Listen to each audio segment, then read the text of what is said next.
1,400만 명. 해마다 경기도 전체 인구수보다 많은 사람들이 이용하고 있는 교통수단이 있습니다.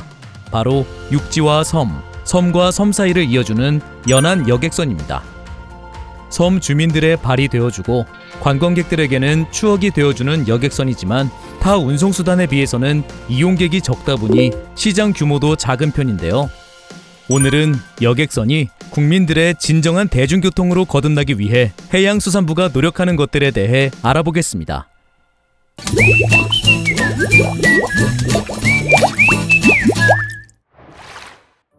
연안 여객선은 섬에 거주하는 주민들에게 꼭 필요한 교통수단으로 2020년에는 그 중요성을 인정받아 대중교통법 개정을 통해 대중교통에 포함되었습니다.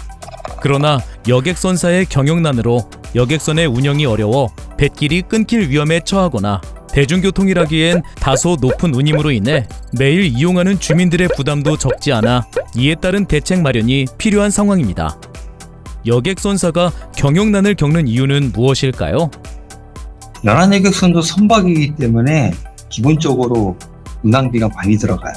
예를 들면 우리가 차량 50대씩 카페리선 한 척을 우리가 신조한다 그러면 그게 한 60억 정도 들어가요. 그럼 여기에 이제 선원을 고용해야 되고 또 이 여객선이 유류를 사용하잖아요. 그러니까 결국 수요가 부족해지면 감당을 할 수가 없는 거죠. 이런 상황에서 해양수산부는 연안 여객선이 민간 시장이 주도하고 공공은 뒷받침하는 국민들을 위한 대중교통으로 거듭나기 위해 연안교통 안전 강화 및 산업 육성 대책을 마련하였는데요. 먼저 전 국민이 안전하고 편안하게 여객선을 이용할 수 있도록 안전성과 편의성을 강화합니다.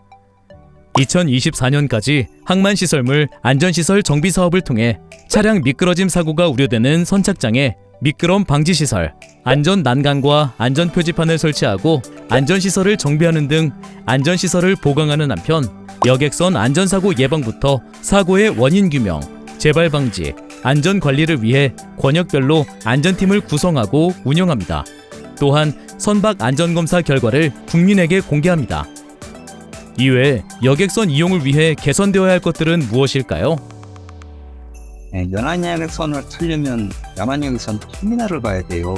무역항 기준으로 해가지고 한 10군데 정도 있는데 이게 좀 도심에서 좀 멀리 떨어져 있습니다.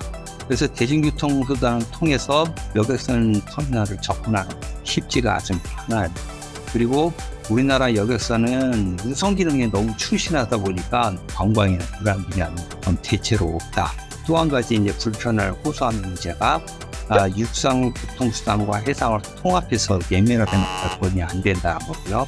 또 이제 마일리지도 통합이 안 돼 있어서 이 문제점들은 차츰차츰 좀 개선이 좀 되고 있는데 아마 연안여객선 수요 증가에 크게 도움이 되지 않을까 생각합니다. 이처럼 온라인 여객선 예매 시스템 개선과 여객선 환승 할인 체계를 구축하여 섬 주민은 물론 관광객들이 더욱 편리하게 여객선을 이용할 수 있도록 육상 대중교통과 여객선 터미널 간의 전용 버스를 지원하는 등의 개선이 이루어질 예정인데요. 뿐만 아니라 섬 기반 관광 콘텐츠를 개발하여 체험 관광 상품의 다양화를 준비하고 있다고 합니다. 섬 주민들의 경제적 부담을 줄이기 위한 노력도 이어지고 있는데요. 택배 배송 수요가 증가하는 추석 명절 기간 등의 택배비를 줄이고 섬 주민들의 여객 운임을 지속적으로 지원할 예정입니다. 국민들의 활발한 여객선 이용을 위해 안전성과 편의성, 그리고 섬 주민 지원 방안을 마련하고 있는 해양수산부. 여기에 여객선을 운영하고 있는 선사들에 대한 인센티브도 마련했는데요.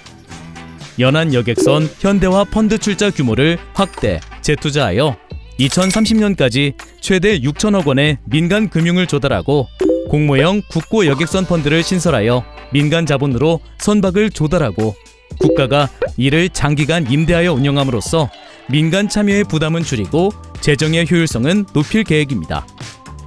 삼면이 바다인 우리나라에서 연안 교통수단, 연안 여객선은 필수입니다. 앞으로도 여객선은 우리 곁에서 계속 발전해 나갈 텐데요. 이번 가을에는 더 편해지고 안전한 여객선 타고 섬여행 어떠신가요?